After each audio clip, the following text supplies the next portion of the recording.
राम राम राम हरे हरे।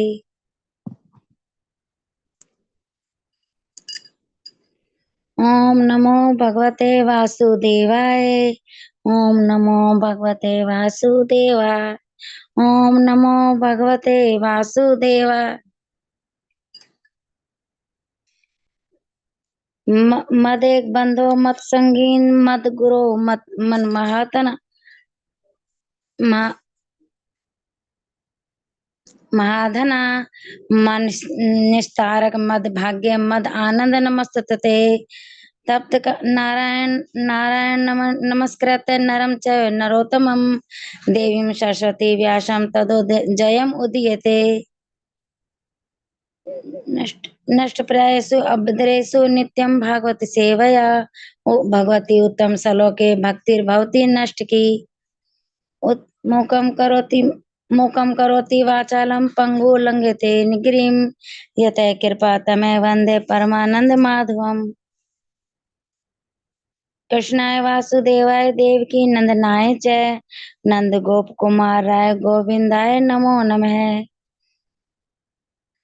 नमः पंकज नाभाय नमः पंकज मालिनी नमः पंकज नेत्राय नमस्ते पंकज जांघ्रिये। हरे कृष्णा। धन्यवाद माता जी, थैंक हरे यू। कृष्ण। हरे सभी भक्तों का आज की कक्षा में स्वागत है। हम अभी श्रीमद् भागवतम का प्रथम स्कंद का अध्ययन कर रहे हैं। भागवत के प्रथम स्कंद को भगवान के श्री चरणों के तलवों से कंपेयर किया गया है। पूर्ण भागवत भगवान का साहित्यिक अवतार बताई जाती है और भगवान के विभिन्न अंगों को अलग अलग स्कंद रिप्रेजेंट करते हैं। प्रथम स्कंद के अंदर 19 अध्याय हैं, जिसमें से हम और वो 19 अध्याय भगवान के चरण चिन्हों को बताते हैं। जो तलों में चरण चिन्ह हैं उनको दर्शाते हैं। 17वां अध्याय हम आज भगवान की कृपा रही तो अवश्य पूर्ण कर पाएंगे। इससे 17 चिन्ह जो हमने अब तक किए हैं वो कंप्लीट होंगे और उसके बाद आज ही हम 18वें अध्याय में पदार्पण करेंगे। 17वें अध्याय जो हम पढ़ रहे हैं उसमें बताया गया है कि किस तरह से महाराज परीक्षित जब देखते हैं कि कली जो एक शूद्र राजा का वेश धारण करके आया है, वो धर्म जो बैल का रूप ले रखा है और पृथ्वी जो गाय का रूप लेके है, उनको किस तरह से कष्ट पहुंचा रहा है। और महाराज परीक्षित बैल और गाय से प्रश्न करते हैं कि तुम्हारी ऐसी दशा किसने की, और वो बहुत ही गुह्य तरीके से उत्तर देते हैं उसका और उनसे कहते हैं कि आप स्वयं ढूंढिए किसने दिया है, किसकी वजह से हमारी ऐसी दशा हो रही है। उसके बाद वो कली पर क्रोध दिखाते हैं और कली उनसे क्षमा मांगता है और अपने आप को सरेंडर कर देता है, समर्पण कर देता है और बोलता है कि मैं आपके दास के रूप में रहूंगा, आप मुझे बताइए मैं कहाँ रह सकता हूँ आपके राज्य में। तो हमने पिछली बार पढ़ा था, परीक्षित महाराज ने उनको पहले 4 स्थान बताए जहाँ उन्हें रहना चाहिए, जो कि हमारे धर्म के पिलर्स के अपोजिट हैं, राइट। जिसमें आता है सत्यता, आता है तप, आता है शुद्धता, आता है और क्या रह गया, एक सत्य, तप, पवित्रता और दया। ये 4 शुद्धता की जगह पवित्रता है, दया। तो ये 4 हमारे धर्म के स्तंभ हैं। इन चारों के अगेंस्ट में जो काम है, जिसमें आता है जुआ खेलना, मीट खाना, मांस खाना, पराई स्त्री का संग करना और जुआ खेलना, ये 4 स्थान परीक्षित महाराज ने कली को दिए कि तुम यहाँ जाके रहो। ये धर्म के विपरीत है। उस पर कली ने कहा कि ये स्थान तो बहुत कम है, मुझे और स्थान दीजिए। तो ऐसी याचना करने पर अंत में परीक्षित महाराज उनको एक 5वां स्थान देते हैं, वो है स्वर्ण, सोना, जो हमारे समाज में माता बहनों को बहुत प्रिय है। वो सोना परीक्षित महाराज कली को रहने के लिए स्थान देते हैं। और फिर ये बताया जाता है कि सोना किस तरह से इन्हीं 4 चीज़ों को और बढ़ाता है। तो यहाँ पर ये लास्ट टाइम हमने यहाँ तक पढ़ा था। आखिर के 4 श्लोक बचे हैं जो हम अभी पढ़ेंगे, उनके बारे में चर्चा करके इस अध्याय को पूर्ण करने की कोशिश करेंगे। तो जो भक्त पढ़ना चाहते हैं वो अपना हैंड रेज रखें। स्टार्ट करते हैं। कोमल काली वाले माता जी, आप शुरू कीजिएगा। हरे कृष्णा प्रभु जी, दंडवत हरे कृष्णा माता जी, दंडवत प्रणाम। पढ़िए माता जी। वृषस्य नष्टा स्त्रीण पादान तपः शौचोदयामिति प्रतिसन्ध आश्वास्य मुहूर्त समवर्धयत। तत्पश्चात राजा ने धर्म रूप बैल के विनष्ट पैरों को पुनः स्थापित किया और आश्वासन देने वाले कार्यों से पृथ्वी की दशा में काफी सुधार किए। कली के लिए विशेष स्थान नियत करके महाराज परीक्षित ने उसे एक तरह से चला कली, धर्मरूप बैल तथा गाय रूप पुत्री की उपस्थिति में वे अपने राज्य की सामान्य स्थिति का आकलन कर सके। अतएव उन्होंने बैल के तीनों पांवों को पुनः स्थापित करने की तुरंत व्यवस्था की। ये पांव थे तप, स्वच्छता तथा दया।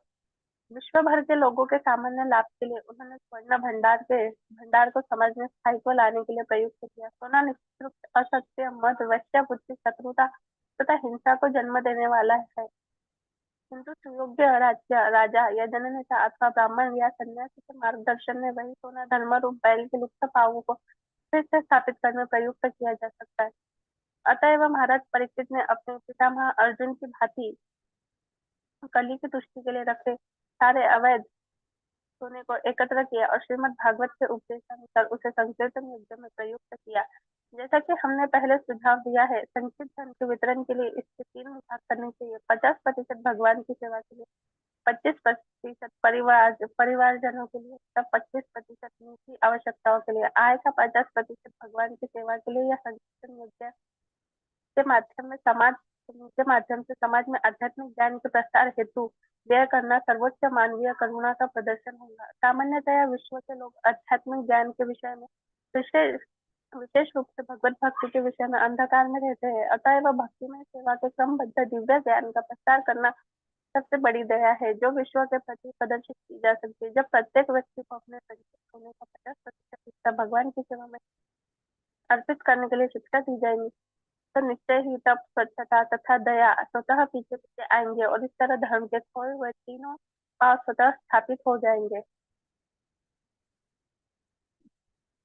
जब पर्याप्त तप, स्वच्छता, दया तथा सत्य होगा तो पृथ्वी माता पूर्णतः करने का कोई अवसर प्राप्त नहीं हो सकेगा। हरे कृष्ण। हरे कृष्ण माता जी, धन्यवाद। तो आगे के 2 श्लोक भी हैं, इनको पढ़ने के बाद एक साथ चर्चा करते हैं इनके ऊपर। नेक्स्ट कल्पना गोयल माता जी, आप पढ़िएगा। हरे कृष्णा प्रभु जी। यस माता जी। स एष एतर्ध्यायस्त आसनं पार्थिवोचितं पितामहेन्योपन्यस्तं राज्ञा रणयं विभिक्षतः आस्ते अधुना स राजऋषिः कौरवेन्द्र श्रियोल्सन गजा है महाभाग चक्रवर्ती भृक्षवाह। वे ही सर्वाधिक भाग्यशाली सम्राट महाराज परीक्षित, जिन्हें महाराज युधिष्ठिर ने वन जाते समय हस्तिनापुर का राज्य सौंपा था, अब कुरुवंशी राजाओं के कार्यों से ख्याति प्राप्त करके अत्यंत सफलतापूर्वक संसार पर शासन कर रहे हैं। तात्पर्य: नैमिषारण्य के ऋषियों ने महाराज परीक्षित की मृत्यु के कुछ समय बाद ही दीर्घकालीन यज्ञोत्सव प्रारंभ किया था। इस यज्ञ को 1000 वर्ष तक चलना था और ऐसा ज्ञात होता है कि प्रारंभ में भगवान कृष्ण के बड़े भाई बलदेव के कुछ समकालीन व्यक्ति यज्ञ स्थल पर गए थे। कुछ विद्वानों के मतानुसार वर्तमान काल का प्रयोग भूतकाल की तुलना में समय की छोटी अवधि को प्रदर्शित करने के लिए भी होता है। उसी अर्थ में यहाँ पर महाराज परीक्षित के शासन के लिए वर्तमान काल का प्रयोग हुआ है। सतत तथ्य के लिए भी वर्तमान काल का प्रयोग किया जा सकता है। महाराज परीक्षित के सिद्धांतों को अब भी लागू किया जा सकता है और यदि अधिकारियों में संकल्प हो तो मानव समाज को अब भी सुधारा जा सकता है। अब भी हम यदि महाराज परीक्षित की भांति कार्यवाही करने में दृढ़ हो ले तो कली द्वारा प्रचारित समस्त अनैतिक कार्यकलापों को समाज से हटा सकते हैं। यद्यपि उन्होंने कली के लिए कुछ स्थान निश्चित कर दिए थे, किंतु कली को संसार भर में ऐसे स्थान नहीं मिल पाए क्योंकि महाराज परीक्षित इतने सावधान थे कि जुआ खेलने, मद्यपान करने, वेश्यावृत्ति तथा पशुवध के लिए कोई स्थान ही न रहे। आधुनिक प्रशासक राज्य से भ्रष्टाचार समाप्त करना चाहते हैं, लेकिन वे निबट मूर्ख होने के कारण यह भी नहीं जानते कि इसे कैसे किया जाए।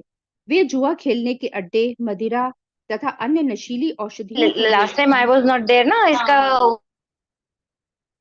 वैशाल्य, होटल की वेश्यावृत्ति तथा सिनेमा घर खोलने तथा हर काम में झूठ के लिए लाइसेंस देते हैं और साथ ही राज्य से भ्रष्टाचार भगाना चाहते हैं।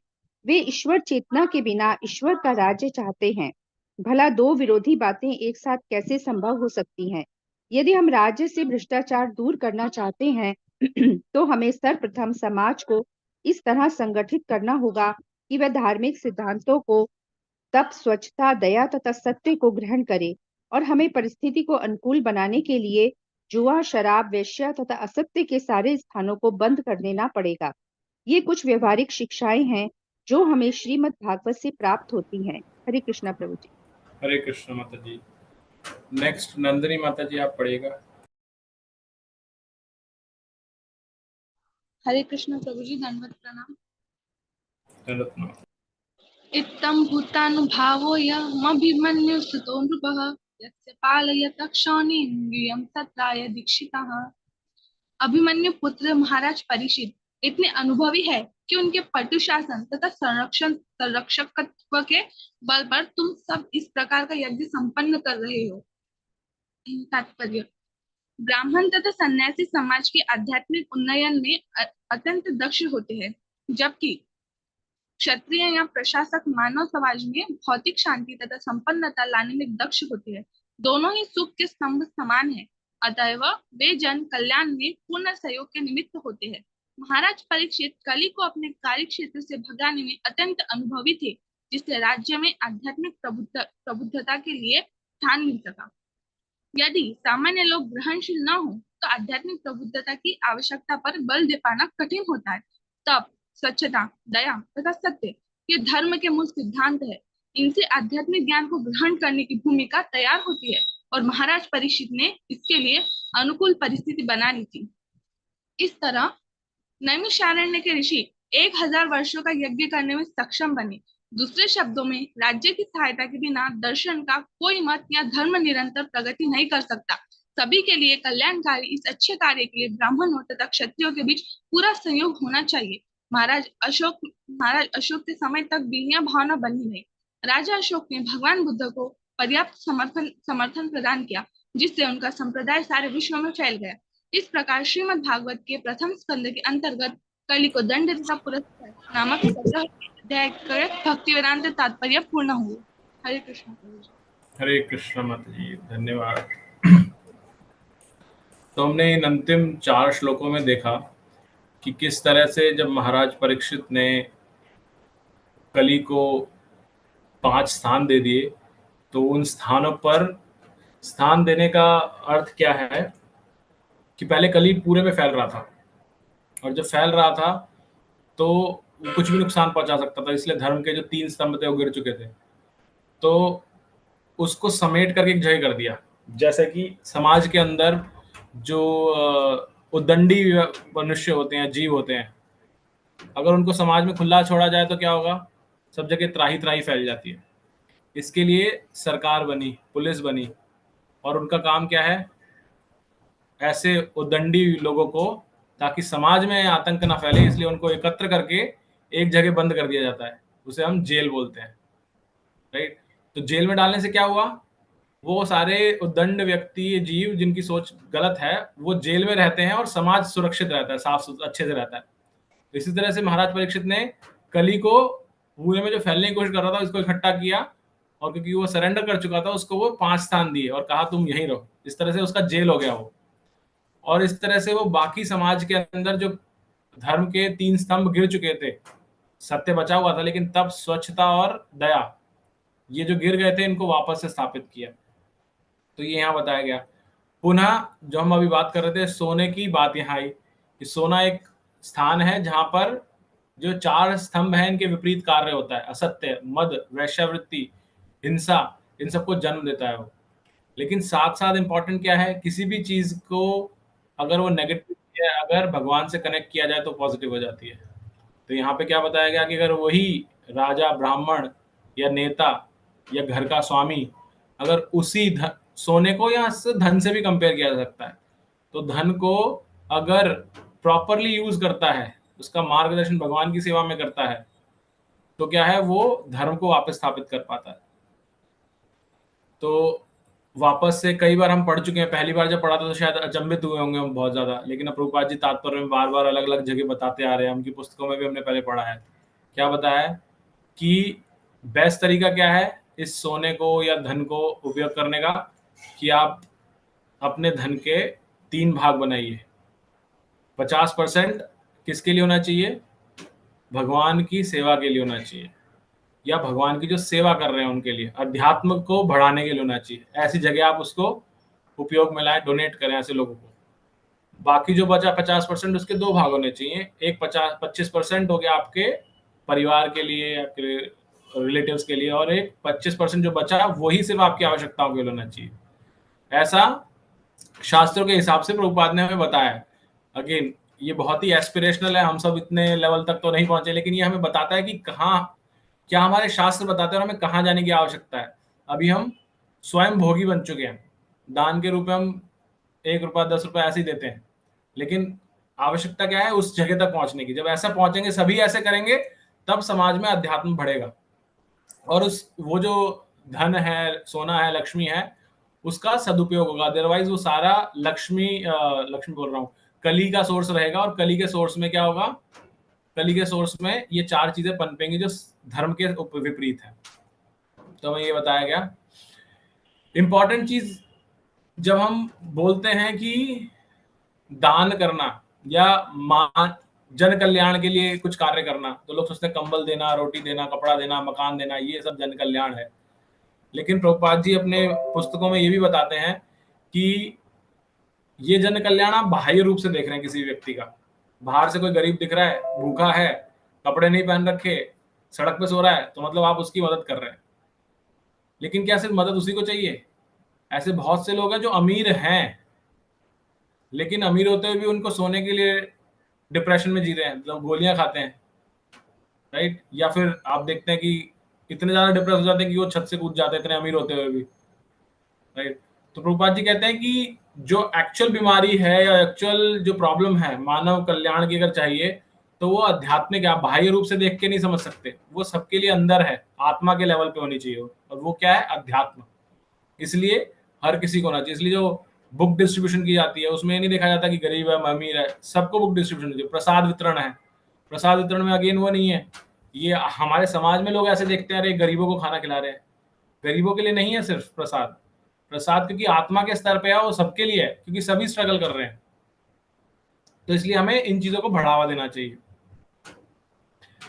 फिर हमने देखा, हमें बताया गया, और ये प्रभुपाद ने बहुत ही अच्छे तरीके से इस चीज को बताया कि जो अंतिम दोष, जो सेकंड लास्ट श्लोक है 43 और 44, संस्कृत के रूप से, अगेन मैं तो विद्वान नहीं हूं उसमें, लेकिन प्रभुपाद जी ने समझाया, ये बताया कि वो दोनों प्रेजेंट टेंस में लिखे गए हैं।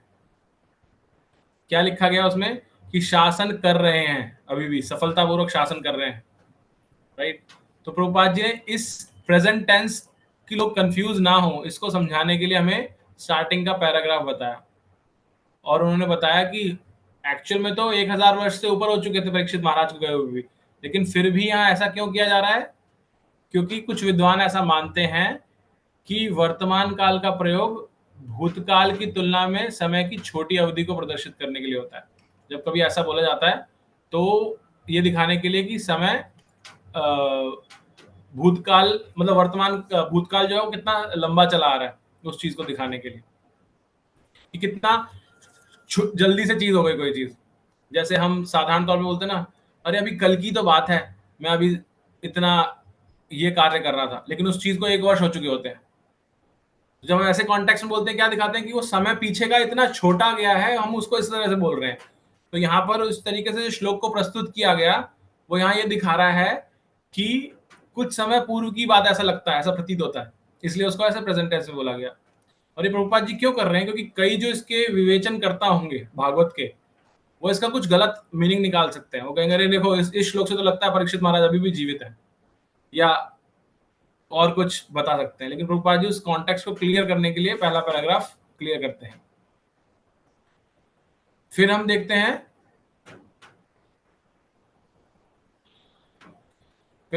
कि ये बताया जा रहा है कि आजकल के जो राजनेता हैं उनका कंपैरिजन किया जा रहा है महाराज परीक्षित के साथ, क्योंकि उन्होंने कली को कंस्ट्रेंट कर दिया था 4 स्थानों पे, और वो 4 स्थान नहीं छोड़े अपने यहाँ पर।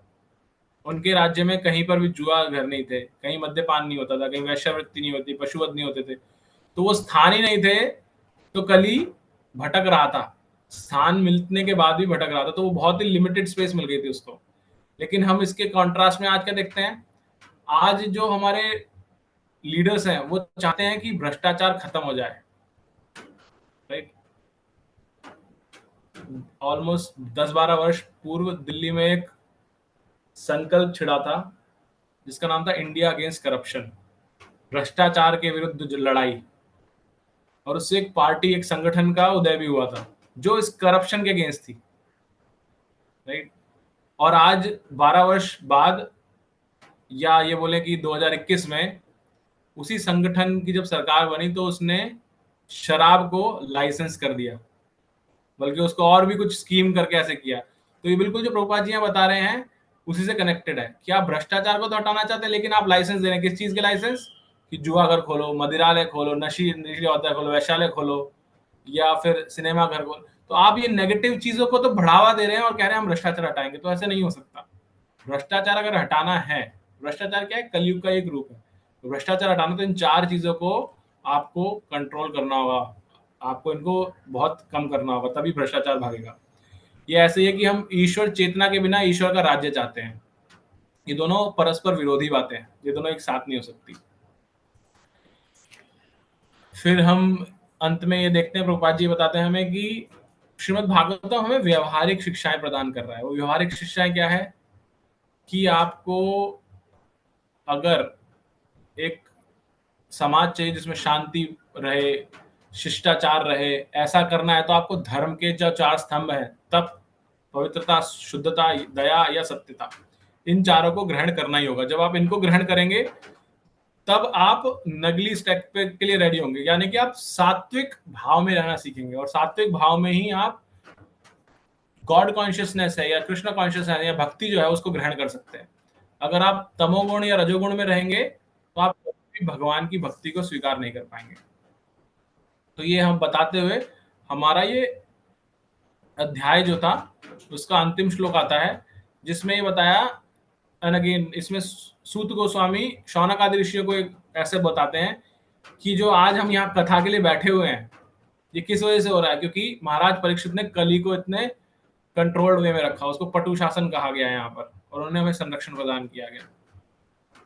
तो ये बताते हुए उन्होंने बताया कि राज्य की सहायता के बिना, मतलब हमें देखते हैं कि 2 तरह के लोग हैं। जब हम वर्णाश्रम देखते हैं उसमें एक होता है ब्राह्मण और एक होता है क्षत्रिय। इन दोनों का आपस में तालमेल हो तभी समाज अच्छे ढंग से रह सकता है, तभी समाज का कल्याण का हो सकता है। क्योंकि इसलिए इनके बीच में सहयोग होना आवश्यक है। कैसा सहयोग? जो ब्राह्मण है वो अध्यात्म के ज्ञान को देने के लिए दक्ष होता है, उसके पास वो सब है। और जो क्षत्रिय है, जो प्रशासक वर्ग है, वो जो नेगेटिव फोर्सेस है उनको कंट्रोल करने के लिए दक्ष होता है, राइट। तो जब ये दोनों साथ में काम करेंगे, एक देगा समाज को जो चाहिए और दूसरा रोकेगा जो नहीं चाहिए उसको, तब समाज में खुशहाली फैलेगी। तो इसलिए इन दोनों का होना साथ में आवश्यक है। जब ये दोनों तालमेल के साथ कार्य करेंगे तभी हो सकता है। लेकिन अगर ये दोनों उल्टा कार्य करेंगे, उल्टा कार्य क्या है कि क्षत्रिय या प्रशासक वर्ग जो रोकना है उसको बढ़ावा दे और जिसको जो देना है वो ना दे करके उल्टा ज्ञान दे, तो भ्रष्टाचार फैलेगा और जो आज के समय में कलयुग का हाल हो रहा है वैसा होगा। तो इसके लिए प्रभुपाद जी ने एग्जाम्पल भी दिया महाराज अशोक का और गौतम बुद्ध भगवान का। तो बताया गौतम बुद्ध ने आकर के धर्म का प्रचार किया और अशोक ने इन नेगेटिव फोर्सेस को रोका। तो इस तरह से दोनों मिलकर के, वर्ण मिलकर के समाज का उत्थान कर सकते हैं। तो इस तरह से हमारा कली को दंड और पुरस्कार नामक 17वां अध्याय पूर्ण हुआ।